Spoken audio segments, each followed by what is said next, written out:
Muy bien.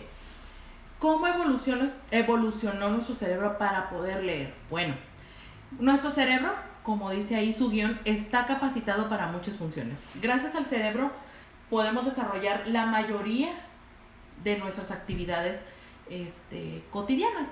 Si no tuviéramos una actividad cerebral no podríamos respirar, porque el cerebro es el que manda todos estos comandos a nuestro cuerpo, manda un movimiento de mano, una reacción, la tos, las palpitaciones de nuestro corazón están controladas por impulsos eléctricos, no sé, caminar es una cuestión de impulsos por parte del cerebro, en fin, todos estos mecanismos se llevan a cabo gracias al cerebro. Y el hablar y el leer, obviamente, funcionan también como parte de la actividad cerebral. Entonces, el cerebro permite interpretar lo que vemos, es decir, envía señales al resto del cuerpo para moverse y almacena información como si fuese una computadora, entre muchas otras habilidades. El mundo que compone la ciencia, pues está en constante estudio sobre el órgano que es nuestro cerebro. Entonces trata de explicarlo siempre y conocer cosas sobre él. Entonces, nuestro cerebro está preparado desde que nacemos para comenzar a leer.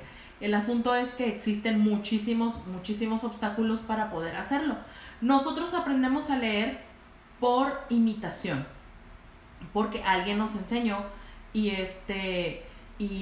por eso es interesante esta parte. Ahora, cuando nosotros nacemos con la capacidad de lectura, pero no diseñados a nacer leyendo. Es algo que adquirimos, se aprende, como así aprendemos a hablar, también aprendemos a caminar, también aprendemos a leer, forma parte de nuestros procesos. Entonces la lectura es un invento cultural que tal como nosotros la conocemos comenzó hace aproximadamente 6,000 años. Significa que el cerebro humano que no cambia, nunca fue creado genéticamente para leer.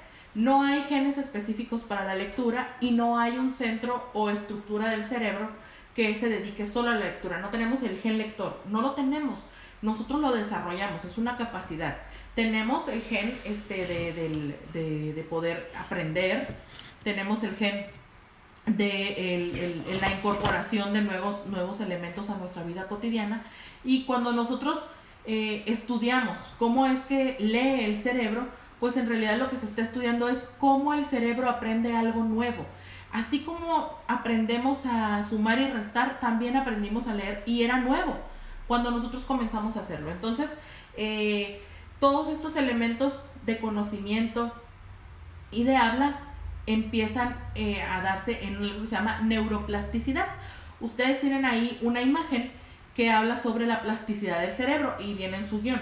La plasticidad que tiene el cerebro nos permite 3 cosas importantes, es decir, esa capacidad de nuestro cerebro de aprender algo nuevo es lo que la diseña son estos 3 elementos que la componen. El primer principio del diseño del cerebro es la capacidad plástica para el reordenamiento, es decir, al reordenar cómo se conectó la estructura original, el cerebro hace nuevas conexiones, especialmente entre la percepción y el lenguaje.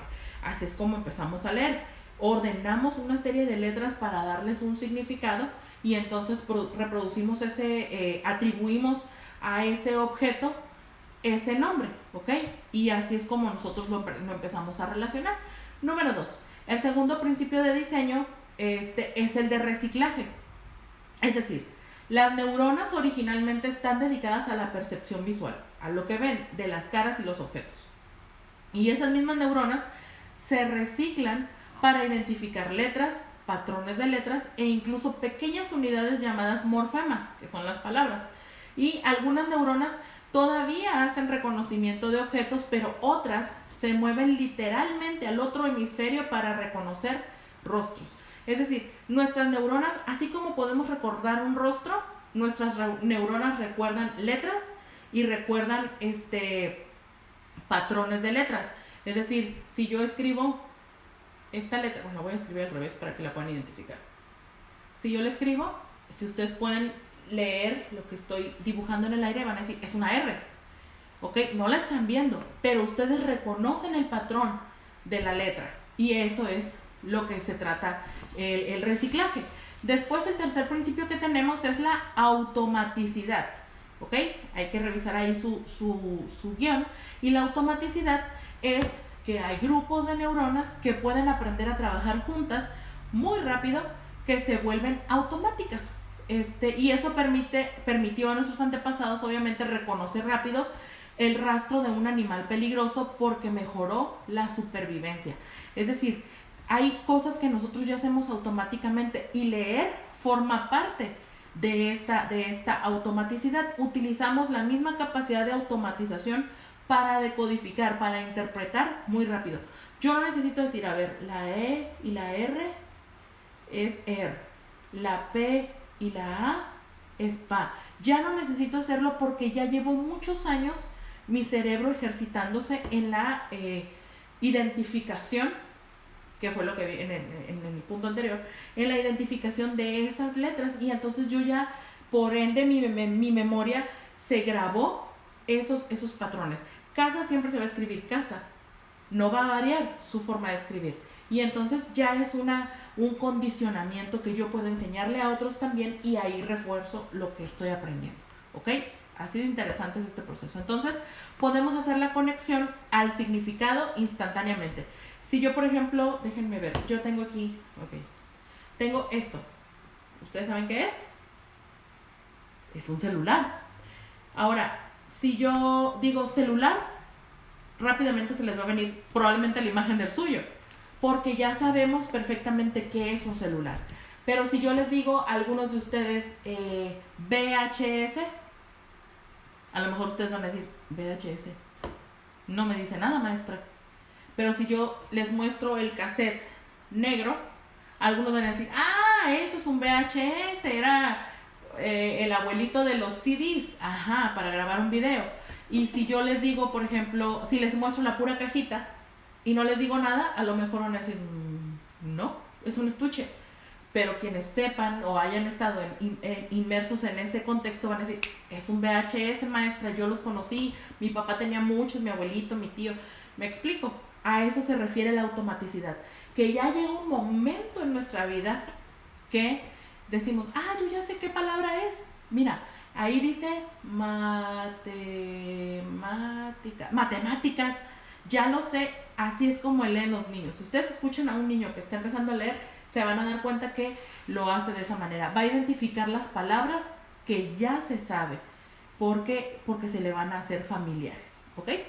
Muy bien, entonces ahí les puse una imagen que dice cómo aprende el cerebro a leer, y es sobre la plasticidad del cerebro, y dice reordenamiento, reciclaje, automaticidad, y lo marca como un círculo porque así funcionamos, en un circuito cerebral de lectura, ¿ok? Así es como se da ese proceso en nosotros, y así es como nosotros podemos comenzar a leer. Ahora, nos tomó 200 años movernos desde el primer sistema de escritura en África a obtener pistas cognitivas, que es lo que hacemos ahora. Y solo le damos a nuestros hijos 2000 días para que aprendan a leer. Ellos tienen solamente 2000 días. En 2000 días tienen que aprender a leer desde que nacen hasta que aprendan a leer. Y algunos adultos, obviamente, en este circuito cerebral, pues obviamente cuando nacemos, cuando vamos creciendo, pues cada nuevo lector tiene que hacer ese circuito de lectura, porque no viene genéticamente, sino que es algo que nosotros tenemos que desarrollar.